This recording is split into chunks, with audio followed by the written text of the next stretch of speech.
semuanya, selamat siang dan semangat beraktivitas. Kenalin, aku Syifa. Dan aku Naura.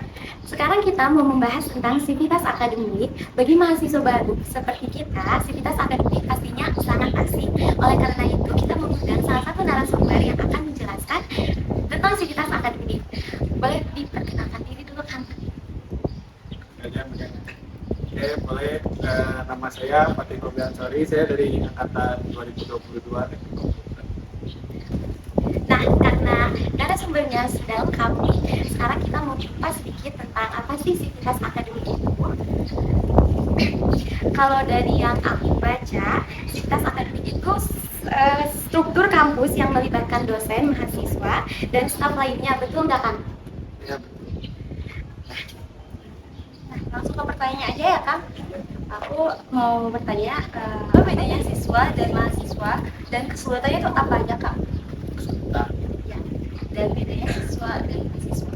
Jadi kalau misalkan siswa ya, kalau misalkan dari cara pembelajaran, kalau misalkan siswa itu kita biasanya dikasih makan, yang misalkan kalian disuapin gitu sama guru. Ngerti nggak? Oh, iya. Beda sama kalau misalkan jadi mahasiswa gitu. Itu juga berpengaruh kayak tadi sivitas akademika, dosen sama guru tuh beda. Kalau misalkan kalian biasanya di kelas, contoh aja, mungkin di sini nggak ada yang ini ya, nggak ada yang teknik. Kayak misalkan apa ya, fisika deh, belajar kan ya fisika. Iya. Fisika satu materi bisa 6 pertemuan. Nah kalau misalkan di kuliah tuh satu materi satu pertemuan. Tuh. Jadi kalian tuh cuma diajari dasarnya, misalnya harusnya kalian belajar sendiri. Gitu. Jadi dosen itu nggak bakal ngajarin kalian secara detail sampai bisa, tapi cuma ngasih dasar-dasarnya doang.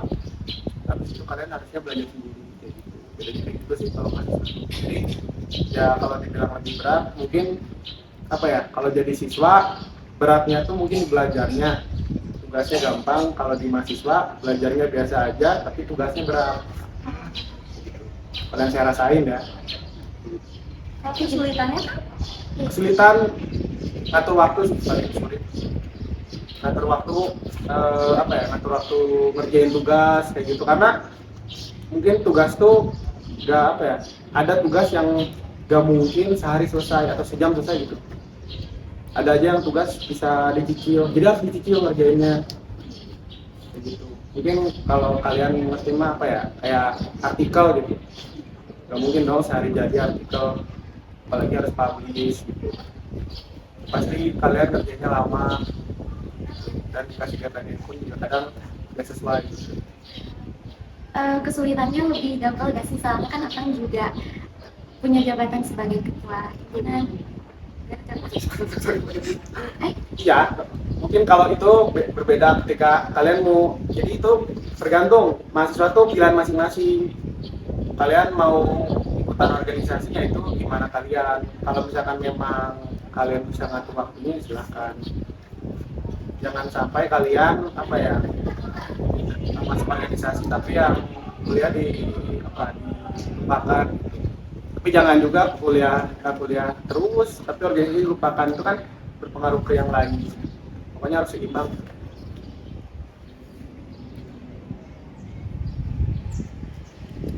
Untuk manajemen waktu selama Akang kuliah ada kesulitan nggak, Kak? Ya, soal manajemen waktu saya juga sebenarnya kurang bisa memanajemen waktu. Saya selalu melibatin cara apa ya, SKS, sistem kerja semalam. Sistem kerja semalam. Jadi kalau misalkan ada ulangan ya udah semalam semalam apa ya, semalam sebelumnya gitu baru belajar. Tapi jangan ditiru. Pokoknya ya kalau bisa mah, saran saya mah kalau dikasih tugas langsung kerjain. Tapi Jangan kalau ditunda-tunda. kalau tugasnya banyak sekaligus itu kan susah Jadi dikerjain cicil langsung. aja. Soalnya karena apa ya? Kalau di peraturan UPI itu S1 SKS, SKS kan? Sistem kerja semalam. Ini ya, Satuan waktu perkuliahan. Ya waktu perkuliahan lah ya, satu SKS tuh. Satu SKS itu kan 50 menit. Iya. Itu bukan 50 menit sebenarnya. Kalau di peraturan UPI itu satu SKS itu 50 menit belajar di kampus, terus 60 menit mengerjakan tugas, 60 menit belajar mandiri. Tapi kalau kalian pilih SKS, coba hitung sendiri aja. Sejam setengah kan, sejam. jam setengah, terus ditambah ngerjain tugasnya 3 jam, belajar mandirinya 3 jam. Ya langsung Kak. Kalau menurut Akang nih ya, apa sih definisi Civitas Akademik terutama di kampus UPI Cibiru ini? Kalau soal Civitas akademik nih, kan yang kita tahu itu dosen, ya. Nah, dosen juga sebenarnya kebagi-bagi gitu, nggak cuman udah dosen aja, ada yang namanya dosen wali. Nah, dosen wali kalian juga pasti udah tahu kan dosen wali ini udah perwalian, itu tuh banyak yang apa ya? Kalau dosen wali itu banyak yang nggak tahu tugasnya apa untuk mahasiswa. Karena harusnya nih kalau misalkan kalian punya masalah apapun itu tuh ke dosen wali. Karena ada beberapa dari pengalaman saya apa, teman-teman saya tuh udah ngomong ke dosen walinya kalau dia punya masalah di perkuliahannya. Ada juga kaprodi, kalau kaprodi mah tahu ya kepala prodi. Kepala prodi sama ada kalau misalkan di prodi itu yang namanya staff apa ya?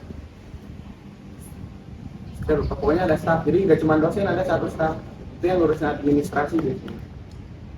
Kalau Keuangan gitu ya? bukan, kalau misalkan minta surat ke prodi itu ke beliau gitu. Asisten gitu? Iya. Iya sih, Sekretaris gitu Kak?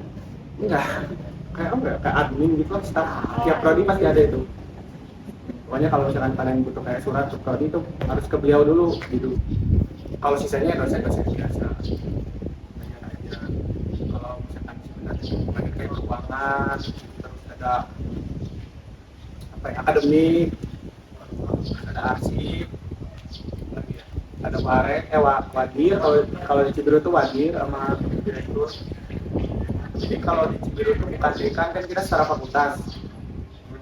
Tapi di Cibiru bukan dekan, tapi direktur siapa direktur? Nah.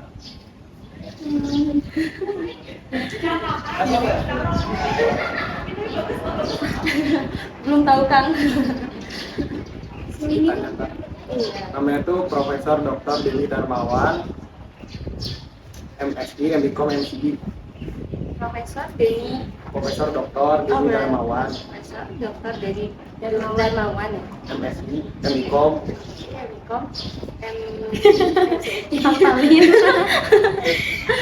Itulah. Terus ada wakil lagi, wakil direktur. Ada 2, ada kemahasiswaan, ada keuangan dan sarana umum.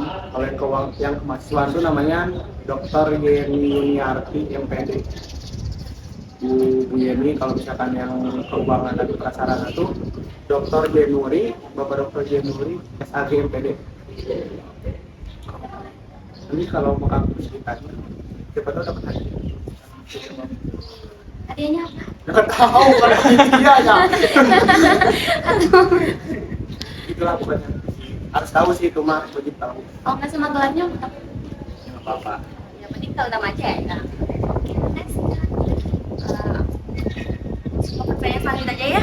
Aku mau tanya, UKM sama organisasi itu termasuk di bagian masuk ke bagian Civitas Akademik ya Kang? Saya memorganisasi. Ya.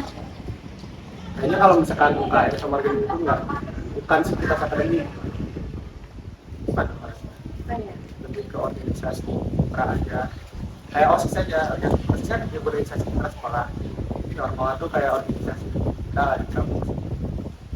Tapi kan kalau misalnya OSIS tuh masih di bawah sama guru-guru gitu, masih atau kalau kayak UKM atau organisasi di kampus itu juga atau enggak? Nah, kan organisasi di kampus apa aja? Organisasi HIMA sama BEM. Nah, ada HIMA, ada BEM, ada DPM. Oh, DPM. Nah, kalau misalkan HIMA tuh per prodi ada yang namanya kemahasiswaan. Itu pembinanya. Ya kayak OSIS ada pembinanya kan? Oh iya. Nah, kalau HIMA kan per prodi. Nah, itu per prodi ada kemahasiswaannya. Kalau BEM, kemahasiswaannya langsung dari atas, dia nih kemahasiswaannya. Ya, tadi ya. Sama DPM, sama kalau UKM itu pembinanya bebas, bukan bebas sih, kayak nggak harus dari kemahasiswaan.